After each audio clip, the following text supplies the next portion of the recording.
तो हम आज नेक्स्ट टॉपिक पर आएंगे और वो है इलेक्ट्रिसिटी। नेक्स्ट टॉपिक है हमारा इलेक्ट्रिसिटी। और इलेक्ट्रिसिटी का है, मैंने आपको बताया था, the flow of the electron constitute an electric current and strength of the electric current also. Now as a current is defined by the rate which the charge passes through any specified surface area. यानी कि अगर हम current की बात करते हैं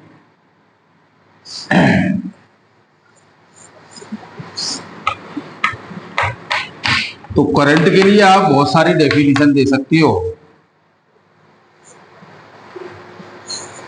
ये है करंट के लिए आप डिफाइन कर सकते हो, this flow of electron, this flow of electron, flow of electron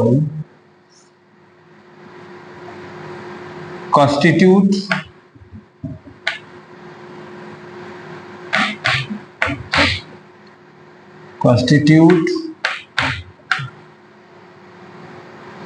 an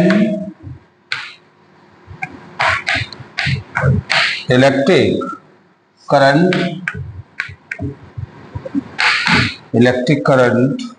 and the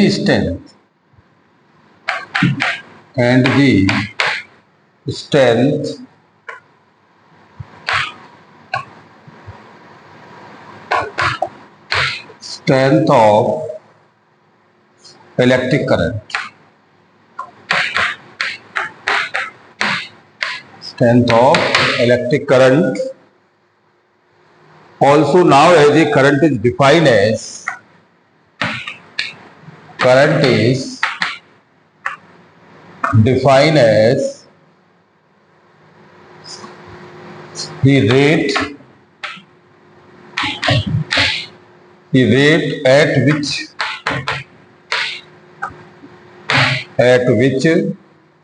charge passes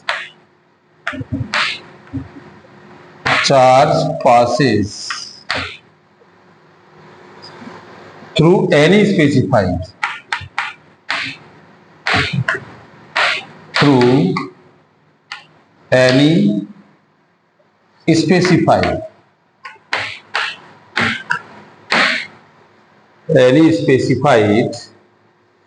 surface area.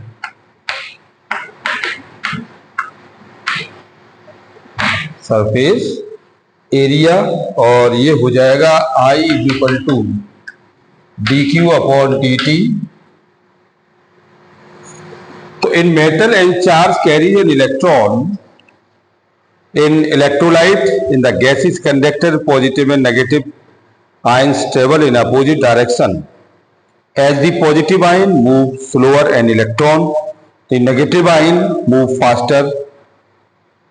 As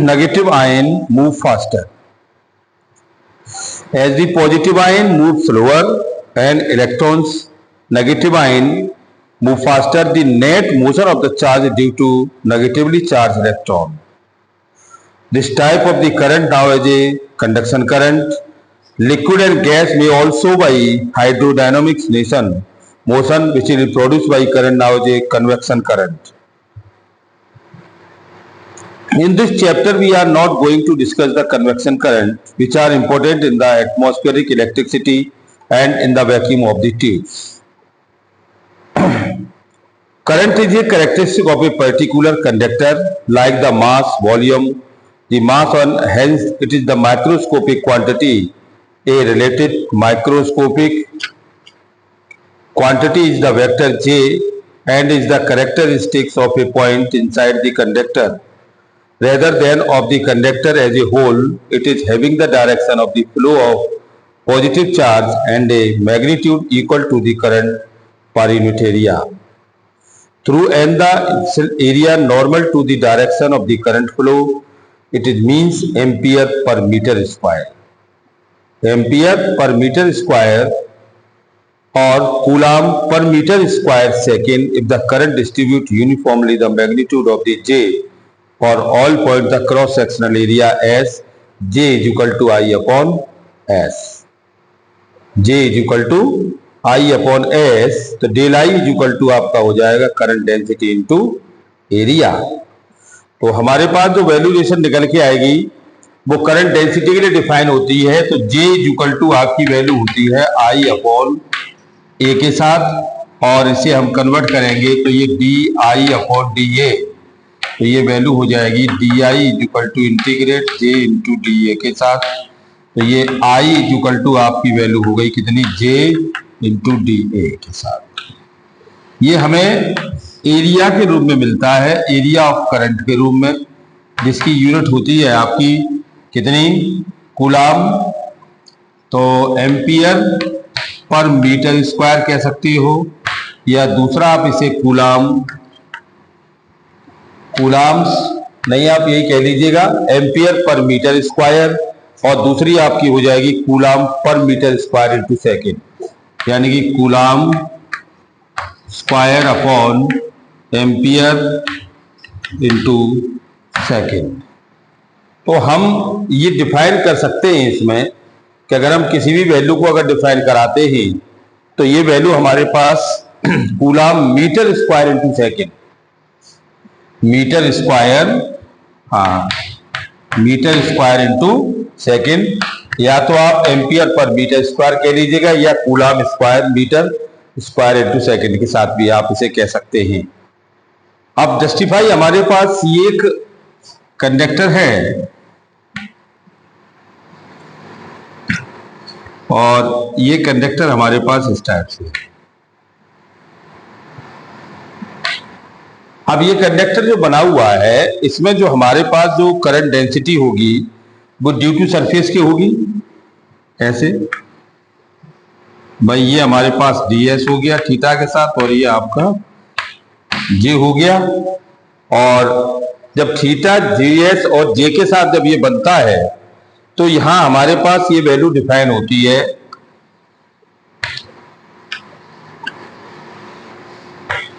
ये, और ये सरफेस पर है, और इसमें जब इसको हम मेंटेन कर देते हैं ये वाला एक एरिया निकाल के,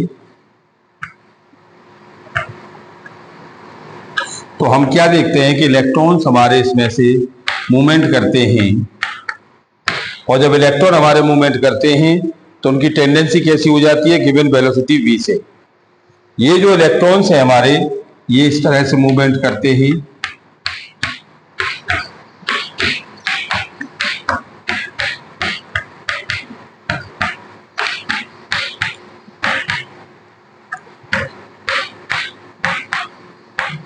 इस टाइप से। तो ये हमारे पास जो वेलोसिटी है, तो यहाँ ये लैंग्वेज बताई गई है कि the value of the integral is independent of the shape of the surface taken as the relation so the current is the flux associate with the j and as a scalar because the integrand j ds is a scalar. The arrows often the associate with the current in a conductor does not indicate that the current is a vector, but show only the sense of the charge flow. Current is not a vector quantity and it does not obey the vector law. It remains uncharged if the wire is bent, tied into a knot, or destroyed. The current is now a steady or stationary current if J remains constant everywhere. तो उन्होंने अपनी बात ये जब समझाई, तो सारी चीजें बताने के बाद ये अपने पॉइंट पर डिफाइन करके ले गए, और उन्होंने ये कहा कि हमारे पास बहुत सारे चार्ज पार्टिकल हैं, और वो चार्ज पार्टिकल किसी भी करंट डेंसिटी के रेस्पेक्ट में मूवमेंट करते हैं, तो ये वैल्यू हमारे पास कितनी हो जाती है ड्यू टू टाइम के रेस्पेक्ट में। बहुत चैलेंजिंग है, समझना पड़ता है बड़ी गहराई से, नई नई चीजें दुनिया में सीखने को मिलती हैं, तो हमें भी कभी कभी सोच जाते हैं कि ऐसा भी होता है। तो ये हम जानते हैं कि स्पीड इज इक्वल टू होता है डिस्टेंस अपॉन टाइम इंटरवल, तो v is equal to L upon del T के साथ, तो L is equal to v into del T. और and ds I is equal to, तो ये ds इंटू एल, ये वॉल्यूम हो गया सिलेंडर का, ये सिलेंडर वॉल्यूम है और सिलेंडर का वॉल्यूम हो गया del v equal to ds L v into del t के साथ। If n is the number of charge per unit volume, अभी कह रहा है n जो हमारे पास नंबर ऑफ चार्ज हैं वो पर यूनिट वॉल्यूम के साथ काम करते हैं, तो यही कंडीशन हमारे पास हो जाएगी, charge per unit volume is equal to Q N D S V into del T के साथ। और जब इतना ये हो जाएगा हमारे पास Q, तो आप इसे कह सकते हो del V is equal to, और ये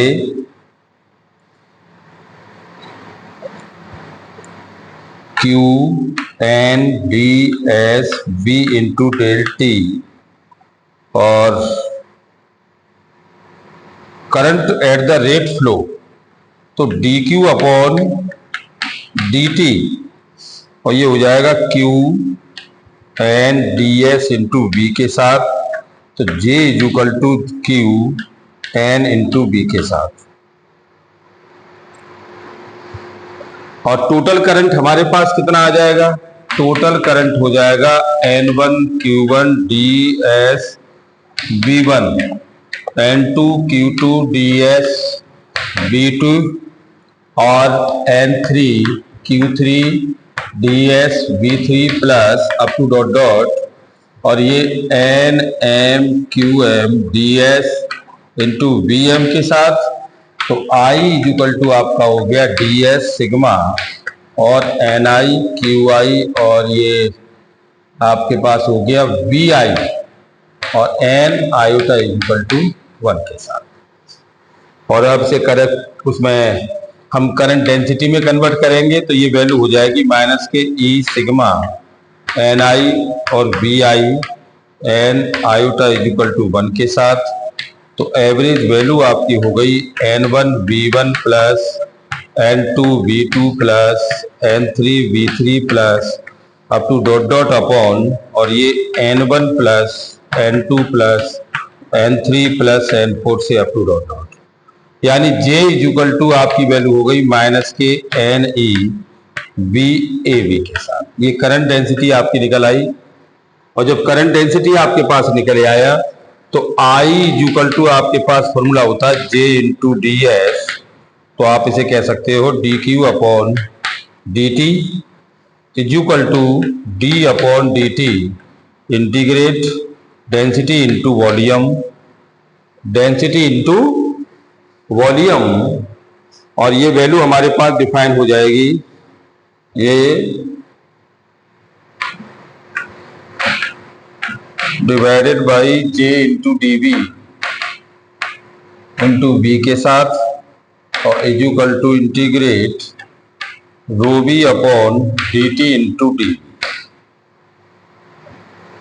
तो यहाँ हमारे पास ये वैल्यू आ गई D V J plus rho D V upon D T is equal to 0, तो J इज इक्वल टू 0, तो ये phi S J into D S is equal to 0। तो this means that the charge can not accumulate anywhere, और so the lines of the current density are continuous, might be called as a Gauss law of the current. Gauss is law of the current.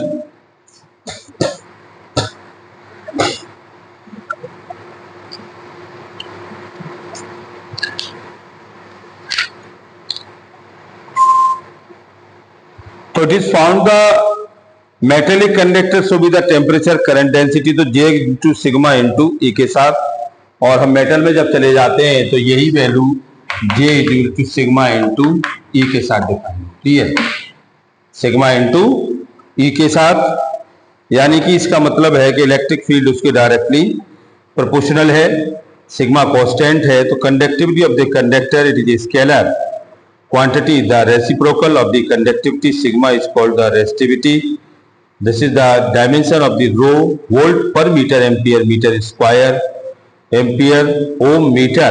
The unit of the conductivity sigma is the ohm -1, meter -1 or ohm per meter. This is the sigma and rho are the characteristics of the material rather than a particular specimen of a material. तो यही value हमारे पास फिर density में होती है।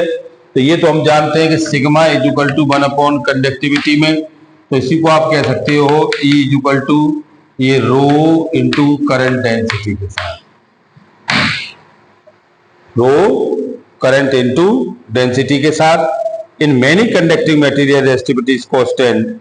तो अब every material का एवरी डायरेक्शन में अलग अलग हो जाएगा, और जब ये अलग अलग हो जाएगा तो यहाँ हमारे पास जब इसको टेम्परेचर में क्लियर करेंगे तो ये टेम्परेचर में अपना फॉर्मूला अगर डिफाइन करेगी, क्योंकि ये हमारे पास सरफेस है और सरफेस के लिए हम जो भी काम करते हैं वो जो है सरफेस एक्सपेंशन में काम करते हैं। जब सरफेस एक्सपेंशन में काम करते हैं तो ये आपकी रो हो जाती है कितनी, ये रो टी और ये 0 और 1 plus alpha T plus beta T का square up to dot dot. तो आप इसे कह सकते हो rho 2 is equal to rho और 1 प्लस अल्फा इंटू टी के साथ।